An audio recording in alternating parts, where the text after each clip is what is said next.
काम के तलाश में भारत के मजदूरों की क्या स्थिति है ये भगवान जानता है। हम यहाँ सरकार का नाम भी ले सकते थे, लेकिन वो निकम्मी है और बहरी भी है। अच्छा है इसे भगवान का दिया मानकर आगे बढ़ जाए, सरकारों पर बहस न करे। बोरवेल से लेकर सुरंगों तक हर दिन कहीं मजदूर तो कहीं बच्चे फंस जाते हैं।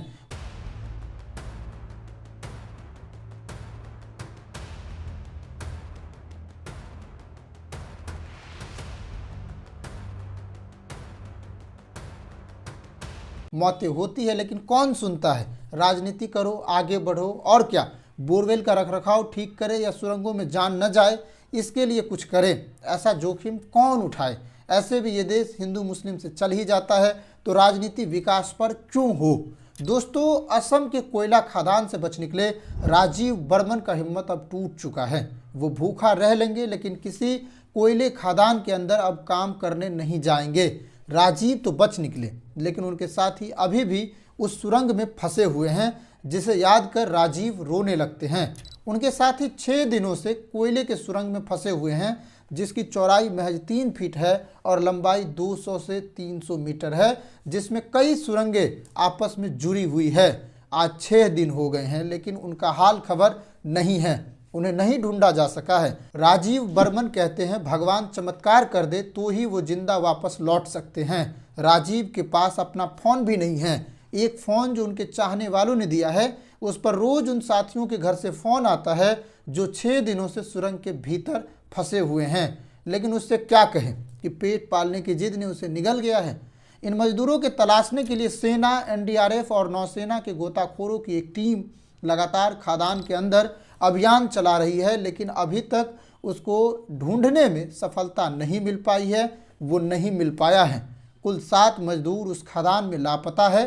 संभव नहीं है कि वो जिंदा लौटे। लेकिन भारत के लोग अमेरिका में लगी आग से हुई 7 लोगों की मौत पर टिप्पणी कर रही है। उन्हें अपने देश में मर रहे सैकड़ों लोगों का जीवन कहाँ दिखता है। आखिर कैसे हुआ ये घटना, इसे समझिए। उस भयावह स्थिति को याद करते हुए राजीव कहते हैं, सोमवार की सुबह 4 बजे मैं खदान के अंदर था और मेरे 3 साथी आगे थोड़ी दूर पर काम कर रहे थे। अचानक पानी भरने की एक भयानक आवाज़ सुनाई पड़ती है। हम सब बाहर निकलने के लिए चलने लगे। हम करीब 80 से 90 मीटर अंदर थे।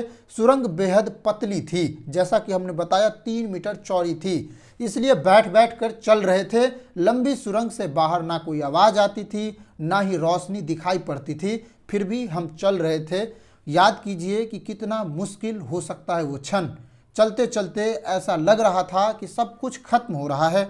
माँ, पत्नी और बेटे की याद आ रही थी। पानी बहुत तेज़ी से मेरे पास आया और मेरा हेलमेट गिर गया। अब सुरंग से निकलना मुश्किल लग रहा था। मैं समझ गया था कि अब जान नहीं बचेगी।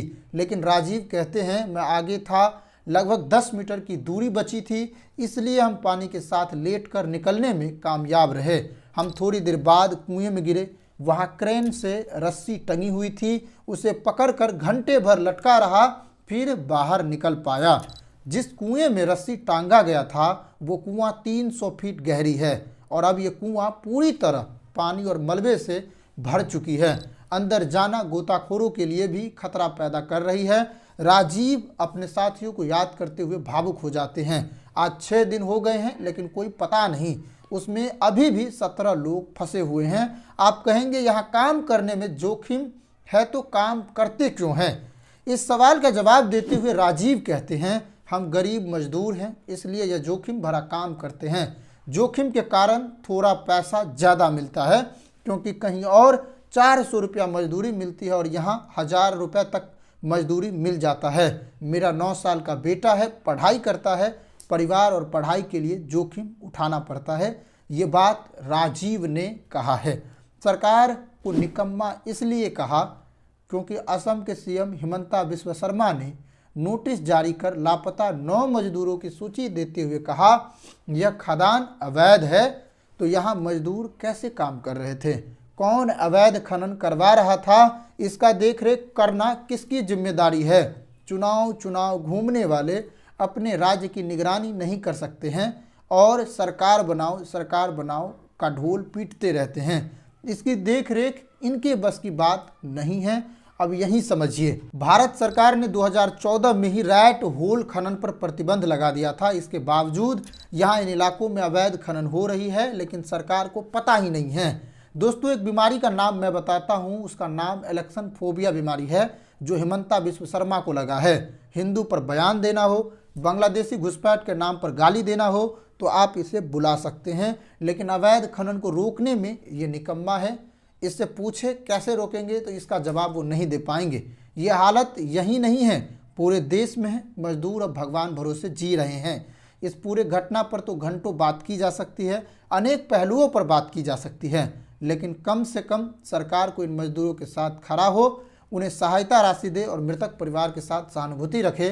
प्रशासन ठीक करे इसे और इस तरह की चीज़ों को रोके, सिर्फ नफरत भरी राजनीति ही ना करे, ऐसी अपील रहेगी।